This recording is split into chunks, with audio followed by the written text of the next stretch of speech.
मंगलम भगवान वीरो मंगलम गौतमो गणी मंगलम कुंद कुंदाजो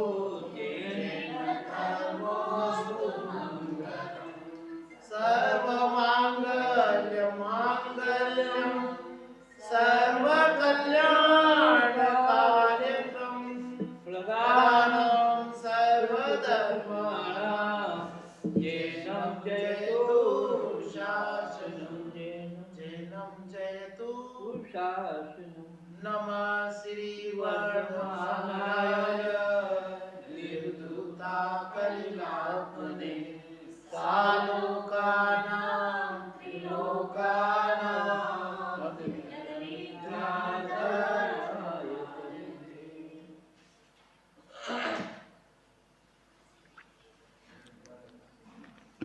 छह ढाला की दूसरी ढाल थोड़ा सा लेना उसमें से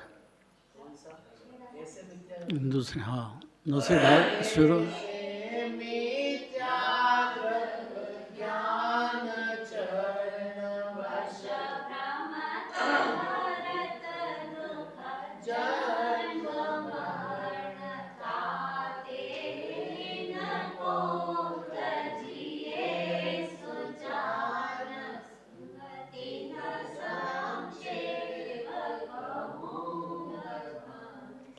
शार्ट में कहा विस्तार का तो पार ही नहीं है। मिथ्या दर्शन, मिथ्या ज्ञान, मिथ्या चारित्र से 84 लाख योनि में अकेला जीव भटक रहा है अनादिकाल से। उसके भ्रमण का पार नहीं है। किंचित बिंदु मात्र वर्णन करते हैं दौलत राम जी छेड़ाला में। संक्षेप से कहा विस्तार का तो पार नहीं है। जीव तो अनादि अनंत है ना, तो 84 लाख योनि में अकेला क्यों भटक रहा है?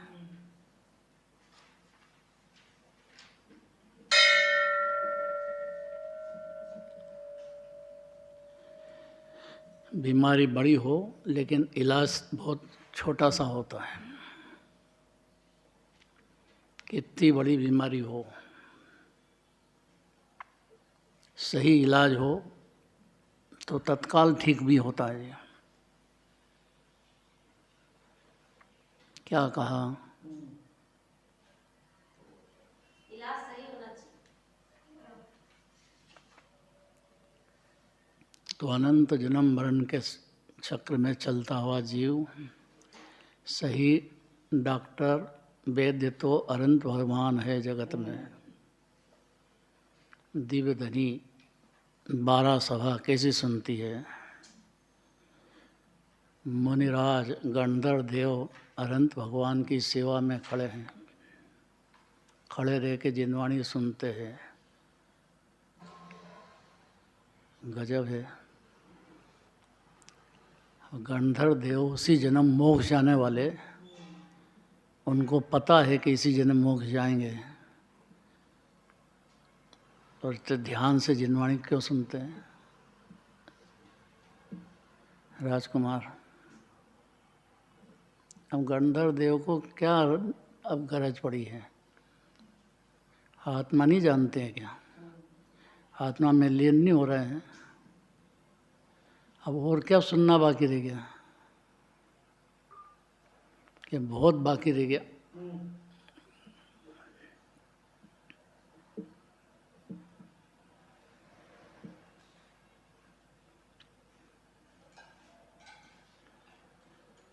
जब तक अपनी पर्याय अनंत भगवान जैसी नहीं बन जाए पर्याय, तब तक बाकी बाकी है सब। ऐसा समझने से थोड़ा जीव होश में आएगा। बशर्ते कि उसको लगे कि 4 गति के दुख का जो वर्णन किया है वो उसके ऊपर बीत रही है अनादिकाल से। थोड़ा सा एक जागृत हो जाए बस, तो ही जिनवाणी का श्रोता होगा, नहीं तो नहीं होगा। दूसरे को सोना दे के संतुष्ट हो जाएगा, खाली व्यवहार पकड़ करके एकांत पकड़ेगा, या निश्चयाभासी हो जाएगा, अव्ययभासी हो जाएगा, व्यवहाराभासी हो जाएगा।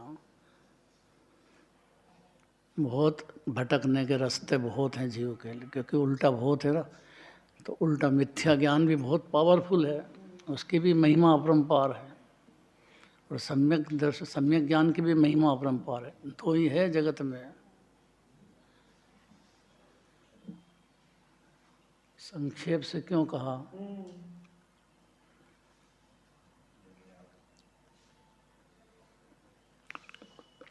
सारे पृथ्वी को तो कागज बनाओ, आगे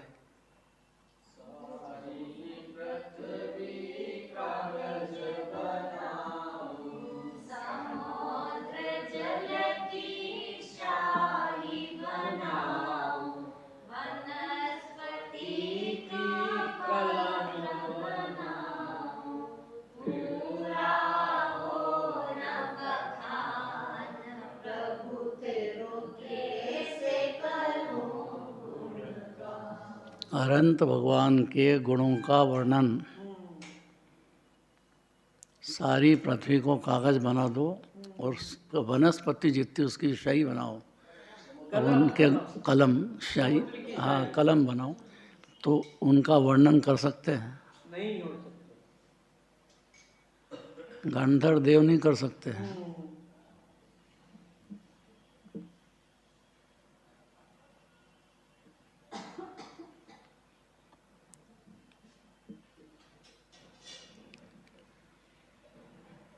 क्यों? महिमा अपरंपार है उनकी। क्यों?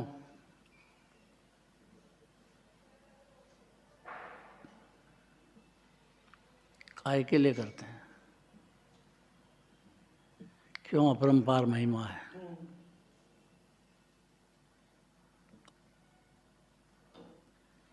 शार्ट में इतनी बात है कि राग देश के परिणाम को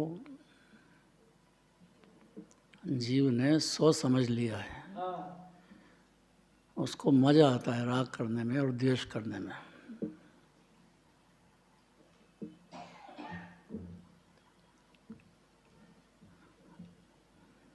अनादि से है।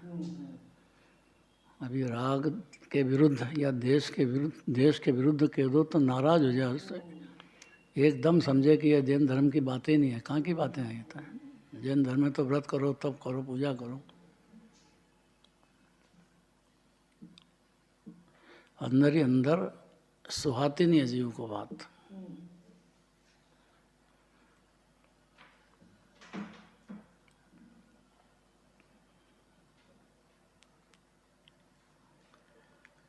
तत्वार्थ सूत्र के आखिरी अध्याय में,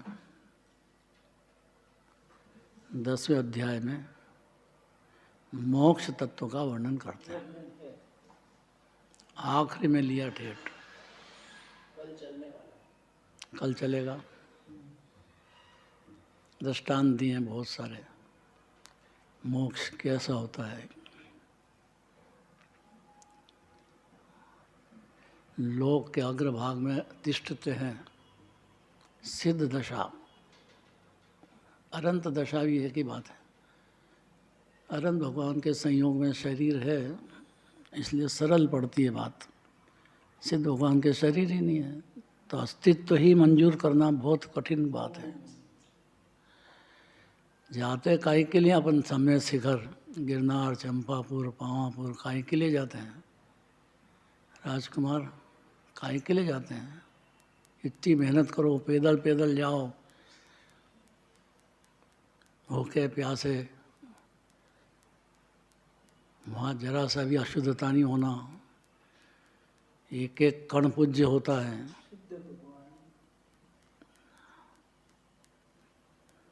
अब जीव को ये समझ में आ जाए कि वो स्वयं सिद्ध स्वरूप ही है, ये बहुत कठिन बात तो है, लेकिन सरल भी बहुत है। 10 लक्षण होते हैं, है तो एक ही बात, वीतराग भाव, शुद्धोपयोग, शांति, आनंद का भोग, अनंत सुख, शांति, इसका समुद्र है जीव।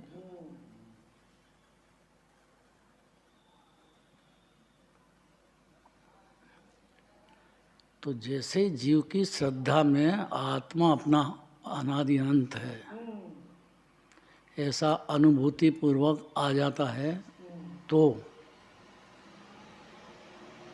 उसका ज्ञान नेत्र खुल जाता है।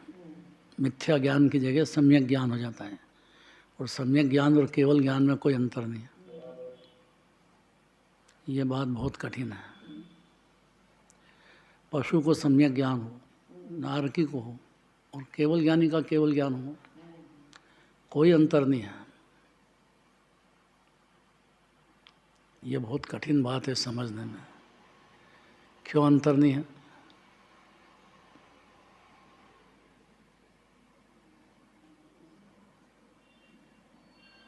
क्योंकि सर्वोत्तम पदार्थ ही आत्मा है, बाकी तो जड़ है।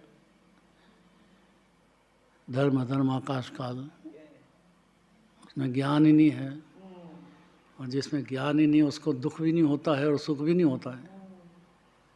एकमात्र जीव है 3 लोक 3 काल में जिसमें ज्ञान पाया जाता है, जानना देखना पाया जाता है। उसकी परिणति में दुख भी है, होता है, और सुख भी होता है। दुख निगोद में रहा जीव अनंत काल तक, जन्म मरण एक सांस में 18 बार करता रहा, तो दुख ही दुख पाया बेचारे ने। मैं मर गया मर गया मर गया मर गया, अब क्या करे बेचारा। एक सांस में 18 बार जन्म मरण हो रहा है। ये बातें नहीं है। देह मानता है ना अपने को, तो उसको अनंत दुख होता है। यहीं देखो, देह छूटता हो तो वहाँ आकुल व्याकुल हो जाता है। जो समाधि मरण अनादि से नहीं हुआ, एक समय भी, एक बार भी नहीं हुआ है जीव को। जिसको समाधि मरण, निर्विकल्प आत्मा का अमृत पीते हुए देह छोड़ना, विकल्प भी नहीं, कोई सुनाने वाले नहीं चाहिए उसको। और तैयारी होना चाहिए ना, इस जन्म में तैयारी की होगी समाधि बन की, तो जाके समाधि बन कर पाएगा जीव। देह तो छूट नहीं है।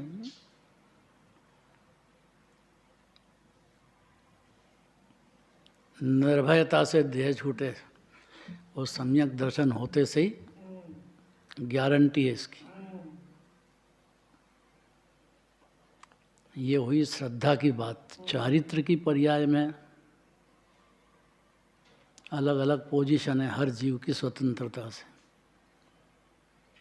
कोई समाधि मरण निर्विकल्प अनुभूति लेता हुआ देह छोड़ देता है, वो तो सच्चा समाधि मरण हो गया।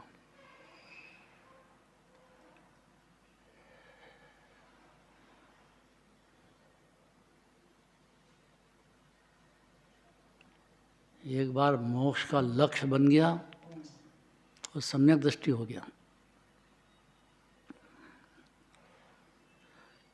क्योंकि मोक्ष की खान आत्मा है, और अपने को आत्मा मान लिया जीव ने। मान लिया तो सम्यक दृष्टि हो गया, नहीं माना तब तक मिथ्या दृष्टि है। मानना का मतलब केवल ज्ञानी जैसा सुख चालू हो गया उतना नहीं। पशु को, नारकी को, देव को कोई उससे फर्क नहीं पड़ता। जीव है चारों गति में, मतलब चारों गति में ही है जीव तो। चारों गति में कहीं भी रहो। आत्मा भूल गया था अपने को, जानता नहीं था, मानता नहीं था, तो शरीर में और संयोग में ही मानता रहा बेचारा सुख। अब क्या करे, उसको मालूम ही नहीं कि आत्मा सुख की खान है, या मैं आत्मा हूँ इतना ही नहीं मालूम है। अन्यमति भी बोलते हैं, लेकिन आत्मा कैसा है, ऐसा जिनराज ने देखा है या जैसा जिनेंद्र भगवान का वैसा है। जिनराज कोई नहीं जानता है ना, झगड़ा ये है। सबसे बड़ी तकलीफ ये है। तो सम्यक दर्शन होते से ही 10 लक्षण माने धर्म के 10 लक्षण चालू हो जाते हैं। ऐसा नियम है। चौथे गुण स्थान से भले ही थोड़ा हो लेकिन चालू हो जाएगा। 10 ही धर्म का स्वाद लक्षण है ये। पाए ही जाएंगे हर सम्यक दृष्टि में, हर क्षण